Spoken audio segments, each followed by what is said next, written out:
नमस्कार, जय महाराष्ट्र.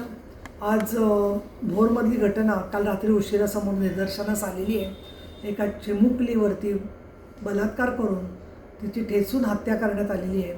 वारंवार अशा घटना महाराष्ट्रामध्ये आपल्याला घडताना दिसत आहेत. या घटनेमध्ये दुर्दैवाने त्या मुलीचा त्याच्यात मृत्यू झालेला आहे आणि आरोपी जो आहे त्या आरोपीला अटक केलेली आहे असं मला पुणे ग्रामीण पोलीस अधीक्षक संदीप गिल यांनी सांगितलेलं आहे.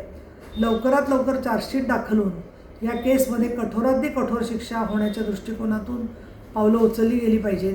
त्याचबरोबर दोषसिद्धीचं प्रमाण म्हणजे कन्व्हिक्शन रेट जो आहे तो सुद्धा वाढला पाहिजे आणि या दृष्टिकोनातून कायद्याच्या बरोबरच गाव पातळीवरती लोकांच्या सहभागातून महिला दक्षता कमिट्या, जनतेच्या स्त्री पुरुष दोघांच्या सहभागातून महिला सुरक्षा समित्या गाव पातळीवरती या होऊन त्याच्यामध्ये एक एक बीट मार्शल असला पाहिजे, जेणेकरून लोकांनी काही जरी दिसलं तरी त्याची माहिती कळवली जाईल.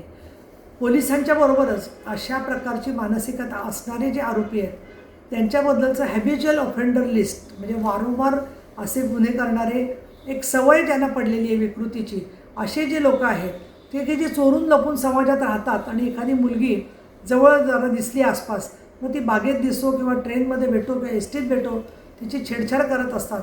या लोकांना CCTV कॅमेऱ्यामध्ये जे तेव्हा पकडलं जाईल आणि त्यांना आधीच प्रतिबंधात्मक कारवाई झाली तर बऱ्याचशा गोष्टींच्यामध्ये मार्ग निघेल.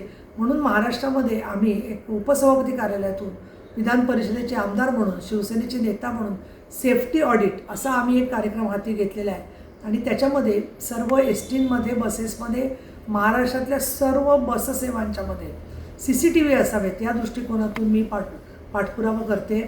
आमचे नेते आणि नगरविकास उपमुख्यमंत्री, नगरविकासचे मंत्री एकनाथ शिंदे यांना पण मी या संदर्भात निवेदन दिलेलं आहे की अशा प्रकारे सर्व ट्रान्सपोर्टमध्ये सुरक्षा व्यवस्था असावी.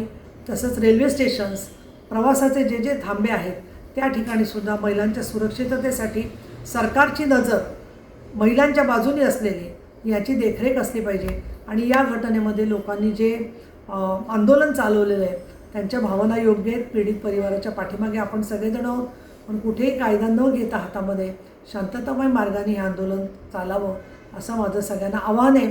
आम्हीसुद्धा सरकारकडे याचा गांभीर्याने पाठपुरावा करतो आहे आणि लवकरात लवकर आरोपीला फाशीची शिक्षा व्हावी या दृष्टीने आमचा पाठपुरावा राहील.